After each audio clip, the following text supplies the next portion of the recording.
일요일 사랑 어린 호소, 첫째 천사의 기별에 담긴 영원한 복음. 일찍이 천사들은 베들레헴에 내려와 구주의 초림에 대한 좋은 소식을 선포하였다. 이제 그리스도가 재림하시기 직전에 천사들이 다시 한번 영원한 복음이자 구원의 능력을 선포하고 있다. 사실 세 천사의 기별에서는 복음이 처음과 끝을 장식하고 있다. 영원한 복음이 첫 부분에 언급되어 있고 마지막 부분에는 예수님의 구원 사역에 대한 확신, 다시 말해 믿음으로 말미암는 칭의에 대한 확신이 언급되어 있다. 첫째 천사는 하나님의 최후의 심판이라는 맥락에서 복음을 선포하고, 둘째 천사는 바벨론의 거짓 복음의 붕괴 속에서 영원한 복음의 승리를 선포하며, 셋째 천사는 최후의 심판을 선언한다. 그 심판 때의 악한 세력은 어린 양으로 드러난 하나님의 사랑과 정의를 인정한다. 복음, 사랑, 쟁투. 이 기별 전체에서 발견되는 복음에 대한 강조는 모든 믿는 그리스도인 중에서 제7일 안식일 예수 재림 교인들은 세상에 그리스도를 전파하는 일에 선봉이 되어야 한다는 것을 의미하며, 이것은 무엇보다 중요한 도전이다. 첫째 천사의 기별에 나타난 복음의 세 가지 특징을 살펴보자. 하나님의 사랑의 영원한 복음. 복음은 영원하다. 영원 전부터 하나님의 뜻으로 시작되었고 예수 그리스도를 통해 역사 속에서 나타났기 때문이다. 복음은 영원하다. 그것은 변경할 수 없으며 영속적인 구원의 능력을 지니고 있기 때문이다. 요한계시록에서 복음은 하나님이 예수 그리스도를 통해 우리를 위해 행하신 모든 것, 즉 그리스도의 대속적인 죽음, 부활, 승천, 대관식, 하늘 중보 사역, 자기 백성의 구원과 악인의 심판을 완결하기 위한 영광스러운 재림을 아우르고 있다. 요한은 그리스도의 십자가에 나타난 복음의 가장 깊은 곳으로 우리를 인도하고 있다. 우리를 사랑하사 그의 피로 우리 죄에서 우리를 해방하신 예수님께 요한이 영광을 돌리는 요한계시록의 시작 부분에 복음이 처음 등장한다. 모든 피조물의 이의를 뛰어넘는 무언가가 그들을 위해 일어났는데 그것이 바로 복음이다. 이것은 사랑과 피에 관한 것이다. 우리의 죄값을 치르려고 죽음의 계곡을 통과하신 그 하나님에 관한 것이다. 우리를 죄에서 깨끗하시는 것이다. 이것은 역사 속에서 드러나는 하나님의 사랑이다. 우리를 사랑하사라는 표현에서 동사가 현재형임을 눈여겨보아야 한다. 그것은 우리를 향한 하나님의 사랑이 계속적으로 임하고 있음을 가리킨다. 요한에 따르면 이 독특한 사랑은 십자가에서 하나님의 아들이 치른 희생적 죽음에서 나타났다. 우리를 해방하시는 과거 시제임을 주목하라. 피 흘려 희생하신 그 사랑으로 죄의 세력은 꺾였고 우리는 자유를 얻어 하나님을 섬길 수 있게 되었다. 어린 양과 복음. 어쨌든 요한계시록의 구원 메시지에 담긴 지배적인 모습은 죽임을 당하신 어린 양의 모습이다. 요한계시록에서 그의 첫 등장은 극적이고 강력하다. 하나님께서는 죽임을 당하신 어린 양만이 펼 수 있는 인봉된 책을 손에 들고 그의 위엄 있는 보좌에 앉아 계신다. 천사는 그를 메시아적 칭호의 유다 지파의 사자라고 부르지만 요한이 그 사자를 보려고 돌아보았을 때 그는 어린 양이 서 있는데 죽임을 당한 것 같은 모습을 보았다. 복음이란 사자가 양, 즉 희생양이 되심으로써 하나님의 적들을 물리친다는 것이다. 그렇다. 여기에 능력과 권세가 있다. 그러나 그것은 죽임을 당한 어린 양의 권세, 즉 십자가에 나타난 하나님의 사랑이라는 능력이다.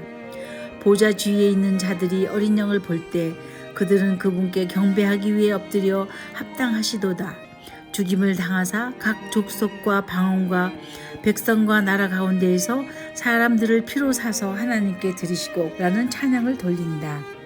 하나님께서 회개하는 죄인들에게 펼쳐 보이시는 영광스러운 미래를 통해 우리는 다시 한번 피와 구속의 두 가지 근본적인 개념을 동시에 발견한다. 요한계시록 7장 9절에서 15절에서 마지막 때 하나님의 백성은 하나님과 어린 양의 보좌 앞에 서서 그분들을 찬양하고 섬길 준비를 한다.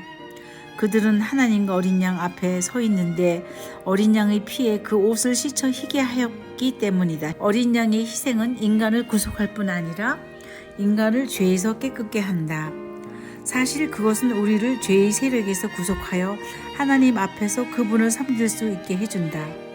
어린 양의 희생적 죽음이 이 영광스러운 해방을 이루었기 때문에 이제 우리는 용과 맞서 싸우는 우주적 쟁투에서 어린 양과 함께 할 수 있으며 어린 양의 피와 자기들이 증언한 말씀으로써 그를 이길 수 있다. 이 과정 속에서 두 가지 요소가 자연스레 이어진다. 그리스도의 희생으로 승리를 얻게 된 것, 그리고 하나님이 어린 양을 통해 우리에게 해주신 일을 증언하는 것이다. 요한계시록에서 어린 양은 영원한 복음의 체현이다. 복음과 쟁투. 복음은 싸움 속에서 선포되었고 반역의 이야기에서 한 부분을 차지한다. 그 반역은 하늘에서 시작했고 인류를 포로로 잡았다. 쟁투의 끝이 다가오자 용은 속임수와 박해를 통해 하나님의 백성을 이기고자 한다. 그는 배도한 기독교를 통합하며 귀신적인 새 영의 메시지 강신수를 이용해 땅의 왕들에게 지지를 받는다. 같은 시각 하나님은 새 천사의 기별을 통해 모든 민족과 종족과 방언과 백성 중에서 자신의 마지막 백성을 모으시며 그리스도의 재림을 준비케 하신다. 이 마지막 싸움에서 승리는 오직 어린 양의 피를 통해서만 가능하다. 결론, 복음은 우주적 쟁투에 관한 유일한 해결책으로 온 세상에 선포되어야 한다. 새 천사는 진리를 받고 권능으로 세상의 복음을 전하는 자들을 의미한다. 재림교회 기별의 핵심이 무엇인지가 여기서 드러난다. 그것은 다름 아닌 복음이다. 우리는 말과 행동으로 어린 양의 피의 충만함을 선포하는 일에 오롯이 집중해야 한다. 복음을 명확히 이해할 뿐 아니라 그 복음이 우리 삶에서 실현되어야 한다. 그 복음으로 우리는 타인을 사랑하고 섬기는 사람이 되어야 한다. 우리 교회와 기관은 그분께 전적으로 헌신한 삶을 통해 어린 양의 사랑을 드러내는 곳이 되어야 한다. 묵상을 위한 질문. 첫 번째, 새 천사의 기별에서 왜 복음을 발견해야만 하는가? 두 번째, 요한계시록의 심판 메시지가 두려운가? 그렇다면 반대로 아니라면 그 이유는? 세 번째, 요한계시록에 나타난 어린 양과 복음을 세속적인 세상에 어떻게 효과적으로 전달할 수 있을까? 11월 28일 기도 제목입니다. 첫 번째, 우리 안에 버리지 못한 습관들과 고쳐야 할 마음들이 있는지를 점검하게 하시고 내려놓고 주님의 능력으로 고침을 받을 수 있게 하소서. 두 번째, 교회의 아픈 분들을 위해 기도드립니다.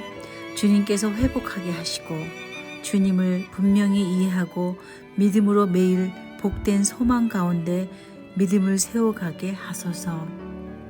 세 번째, 죽을 수밖에 없는 우리가 영원한 생명을 얻었다는 사실을 깨닫게 하시고 그 복음은 다른 사람들과 나누고 또 함께 믿음으로 나아가게 하소서. 각자 있는 곳에서 가까운 분들과 함께 기도드리는 시간을 가지고 마치겠습니다.